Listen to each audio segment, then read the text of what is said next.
तो क्या आपके साथ कभी ऐसा होता है कि आप ट्रेडिंग कर रहे होते हैं और आपको मिलता है एक बहुत ही ज़बरदस्त ट्रेड।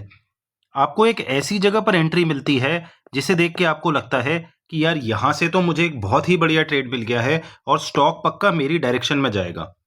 और उसकी वजह से आप एक बहुत ज़्यादा बड़ी कैपिटल यहाँ पर अपनी उस ट्रेड में लगा देते हैं और उसकी वजह से आपको काफ़ी ज़्यादा बड़ा लॉस हो जाता है और आप सीधा 20% या 25% अपनी ट्रेडिंग कैपिटल एक ही ट्रेड में ख़त्म कर देते हैं।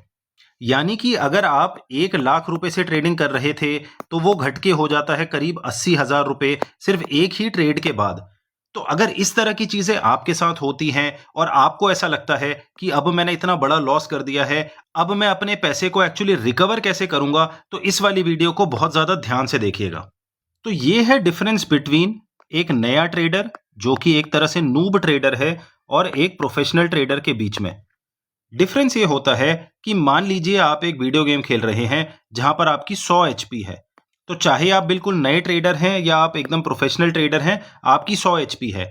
नए ट्रेडर को क्या लगता है कि मुझे एक बहुत ही ज्यादा बढ़िया ट्रेड मिला है, यानी कि उनको लगता है उन्हें एक बेस्ट ट्रेड मिल गया है जिसमें वो बहुत ज्यादा पैसे एकदम से कमा सकते हैं। तो वो क्या करते हैं, एकदम बड़ा सा रिस्क लेते हैं और जो उनकी 100 एचपी होती है वो 20 घट जाती है एकदम से और अब उनकी एचपी केवल 80 बच जाती है। एक और ट्रेड लेते हैं, यहां पर उनकी 30 एचपी घट जाती है और अब वो केवल 50 एचपी रह जाती है और देखते ही देखते उनकी पूरी की पूरी एचपी खत्म हो जाती है। यानी कि जो उनकी कैपिटल है, जो उनकी ट्रेडिंग कैपिटल है, वो बहुत ज्यादा तेजी से नीचे जाती है और उसकी वजह से जो उनका ट्रेडिंग अकाउंट होता है वो पूरी तरह से खत्म हो जाता है। दूसरी तरफ जो प्रोफेशनल ट्रेडर्स होते हैं वो क्या करते हैं, वो छोटे छोटे लॉसेस लेते हैं। यानी कि एक ट्रेड लिया जिसमें उनकी 2 एचपी कम हुई, दूसरा ट्रेड लिया जिसमें उनकी 3 एचपी कम हुई, कोई एक और ट्रेड लिया जिसमें उनकी 2 एचपी कम हुई। यानी कि अगर वो बड़ी कैपिटल के साथ में ट्रेडिंग कर रहे हैं तो उससे उनका पूरा का पूरा अकाउंट डिस्ट्रॉय नहीं होता है। कैपिटल थोड़ी सी कम रह जाएगी, कैपिटल थोड़ी सी छोटी हो जाएगी, उनको छोटे छोटे लॉसेस होंगे, लेकिन उसके बाद भी उनके पास एक कैपिटल बची रहेगी। यानी कि वो इस ट्रेडिंग में, इस मार्केट में सरवाइव कर पाएंगे क्योंकि वो छोटे छोटे लॉसेस लेंगे। उसकी वजह से होगा क्या, उन्हें प्रॉफिट्स भी छोटे छोटे होंगे लेकिन उनकी कैपिटल एटलीस्ट बची रहेगी। तो जो नया ट्रेडर होता है वो बड़े बड़े लॉसेस एक साथ लेता है और अपने ट्रेडिंग अकाउंट को पूरी तरह से खत्म कर देता है ग्रो करने से पहले ही। वहीं जो प्रोफेशनल ट्रेडर होता है वो छोटे छोटे लॉसेस लेता है और कोशिश करता है कि किसी तरीके से अपनी कैपिटल को प्रोटेक्ट करता रहे और सर्वाइवल पर बहुत ज्यादा फोकस करता है, जो एक प्रोफेशनल ट्रेडर होता है। वहीं दूसरी तरफ जो आपका नया ट्रेडर होता है वो फोकस करता है योलो पर। योलो यानी कि यू ओनली लिव वंस, एक बार मौका मिल रहा है, बढ़िया मुझे ट्रेड लग रहा है, मुझे ऐसा लग रहा है कि ये बेस्ट ट्रेड है, तो इसीलिए मैं अपनी बड़ी बड़ी कैपिटल वहां पर रिस्क में लगाऊंगा, चाहे उसके लिए मुझे बहुत ज्यादा बड़ा लॉस ही क्यों ना लेना पड़े। तो अब मार्केट की थोड़ा सा रियलिटी के बारे में समझते हैं। चाहे आपको कितनी भी अच्छी एंट्री मिल रही हो, आपको क्यों ना लग रहा हो कि ये वाला जो ट्रेड है ये बेस्ट ट्रेड है, भले ही आपको कितना भी अच्छा ये ट्रेड लग रहा हो, लेकिन आपको ये समझना पड़ेगा कि मार्केट केवल प्रोबेबिलिटी का गेम है। मार्केट में केवल संभावनाएं चलती हैं, मार्केट में किसी भी तरह की गारंटी नहीं होती है। तो इससे होता क्या है, अगर ये गेम जो है ये प्रोबेबिलिटी का गेम है तो उसमें आपको भले ही बेस्ट ट्रेड क्यों ना मिल रहा हो, काफी चांस है कि वो ट्रेड यहां से नीचे भी जा सकता है, आपके अगेंस्ट भी जा सकता है, जिसकी वजह से आपको लॉस हो सकता है। तो अगर आप इस गेम को एक प्रोबेबिलिटी वाला गेम मान के चलेंगे तो आप बड़ा लॉस लेंगे ही नहीं, आप अपने लॉस को कंट्रोल में रखेंगे। आप बोलेंगे कि चाहे ट्रेड कितना भी अच्छा क्यों ना हो, चाहे मुझे सारे के सारे सिग्नल्स क्यों ना मिल रहे हो, मेरे सारे के सारे सिग्नल्स मैच होते हैं, लेकिन उसके बाद भी मैं कभी भी 2% ऑफ माई कैपिटल, मेरी जो टोटल कैपिटल है उसका 2%, यानी कि अगर मैं 1 लाख रुपए से ट्रेड कर रहा हूं तो 1 लाख का 2% यानी कि 2,000 रुपए से ज्यादा बड़ा लॉस मैं कभी भी नहीं लूंगा। और यही है आपका 2% ट्रेडिंग रूल, जिसको कि प्रोफेशनल्स बहुत अच्छी तरह से फॉलो करते हैं क्योंकि उन्हें पता है कि मार्केट हमेशा संभावनाओं का गेम होता है। कभी आपको विंस यहां पर मिलेंगे, कभी आपको यहां पर लॉसेस मिलेंगे, लेकिन जब लॉसेस मिलेंगे तो उस समय आपका काम होता है सर्वाइवल। आपको कोशिश करनी होती है कि चाहे कुछ भी हो जाए, आप लॉसेस में अपनी पूरी जो कैपिटल है उसको कहीं पर डिस्ट्रॉय ना कर लें। बहुत सारे लोग जो नए ट्रेडर्स होते हैं स्पेशली, वो लॉसेस ढंग से नहीं ले पाते हैं। वो बड़े-बड़े लॉस ले लेते हैं, कैपिटल को जल्दी खत्म कर देते हैं, मार्केट में सर्वाइव नहीं कर पाते हैं। उसकी वजह से प्रॉफिट दिखने से पहले ही उनका जो अकाउंट होता है, वो पूरी तरह से खत्म हो जाता है। क्योंकि जब वो बेस्ट वाला ट्रेड देखते हैं, तो उन्हें लगता है कि यहाँ पर कोई गारंटी है। उन्हें लगता है कि यहाँ पर कोई गारंटी है, जो कि हम जानते हैं मार्केट में किसी तरह की गारंटी नहीं होती। हमेशा ये एक प्रोबेबिलिटी का गेम ही होता है। और वहीं दूसरी तरफ जो प्रोफेशनल ट्रेडर्स होते हैं, उन्हें ये पता होता है कि उन्हें एक ट्रेड से कोई फर्क नहीं पड़ता। वो एक ट्रेड की तरफ देखते ही नहीं है। वो देखते हैं 20 से 25 ट्रेड्स के सामने एक साथ उन सारे के सारे ट्रेड्स को कंसिडर करके वो हमेशा ऐसे सोचते हैं। तो उन्हें एक ट्रेड में विन हो या फिर लॉस हो, उससे कोई भी फर्क नहीं पड़ता है।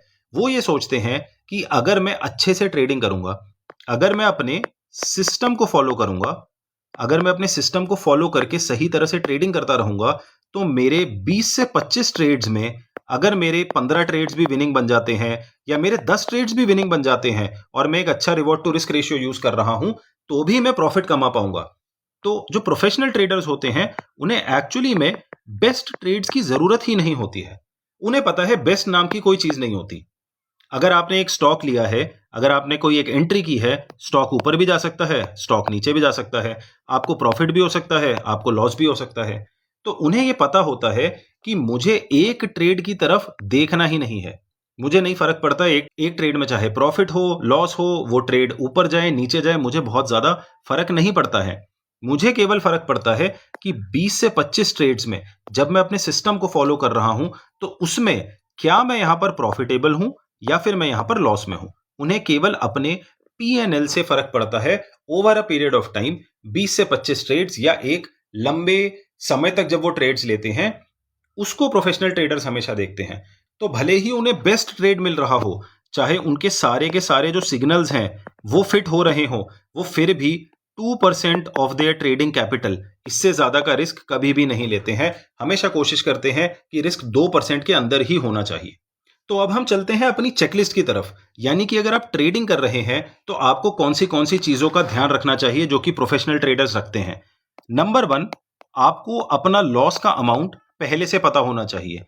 यानी कि लॉस जो है वो आपका एक कैलकुलेटेड लॉस होना चाहिए। आपको पहले से पता होना चाहिए कि मेरा लॉस कितना हो सकता है किसी भी ट्रेड में, फिर चाहे वो बेस्ट वाला ट्रेड हो, कोई एवरेज ट्रेड हो या किसी भी तरह का ट्रेड हो। आपको पहले से पता है कि मेरा मैक्सिमम लॉस कितना हो सकता है। दूसरी चीज वो है 2% रूल।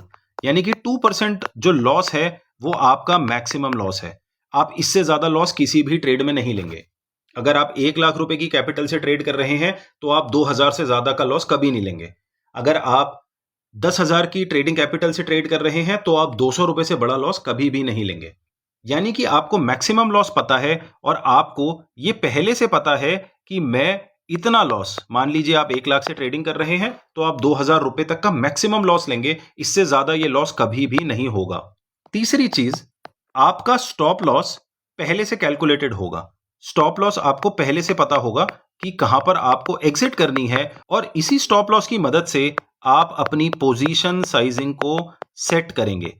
यानी कि आपको पता होना चाहिए, अगर मुझे 2,000 का लॉस लेना है और मेरा स्टॉप लॉस पहले से कैलकुलेटेड है, तो मैं कितने स्टॉक्स खरीद सकता हूं, कितने शेयर्स लेकर के मैं ट्रेडिंग कर सकता हूं। तो आपकी पोजीशन साइजिंग डिपेंड करेगी कि आपका स्टॉप लॉस कहां पर है, आपका मैक्सिमम लॉस कितना है, और वो लॉस 2% लॉस के अंदर है या फिर नहीं है। और चौथी सबसे ज्यादा जरूरी चीज, आप कभी भी रिस्क को 2% से ज्यादा नहीं बढ़ाएंगे। चाहे आपको बेस्ट ट्रेड मिल रहा हो या आपको एकदम परफेक्ट ट्रेड मिल रहा हो, याद रखिए इस मार्केट में किसी भी तरह का परफेक्ट ट्रेड, किसी भी तरह का परफेक्ट सेटअप नहीं होता है। रिस्क कभी भी 2% से ऊपर नहीं जाएगा। रिस्क को आपको हमेशा अंडर 2% ही रखना है। बेस्ट वाला कोई ट्रेड नहीं होता है इस मार्केट में। और पांचवी सबसे ज्यादा इंपॉर्टेंट चीज, सर्वाइवल बहुत ज्यादा जरूरी है इस मार्केट में देन प्रॉफिट्स। अगर आप इस मार्केट में सर्वाइव कर जाएंगे, अगर आप अपनी कैपिटल को बचाने में सफल रहेंगे, तो प्रॉफिट्स आपके पास कभी ना कभी जरूर इस मार्केट में आएंगे। और अगर आप ये सारे के सारे रूल्स को फॉलो करते हैं, तो आपको एक प्रॉफिटेबल ट्रेडर बनने से कोई नहीं रोक सकता है और आप सूनर और लेटर प्रॉफिटेबल जरूर हो जाएंगे।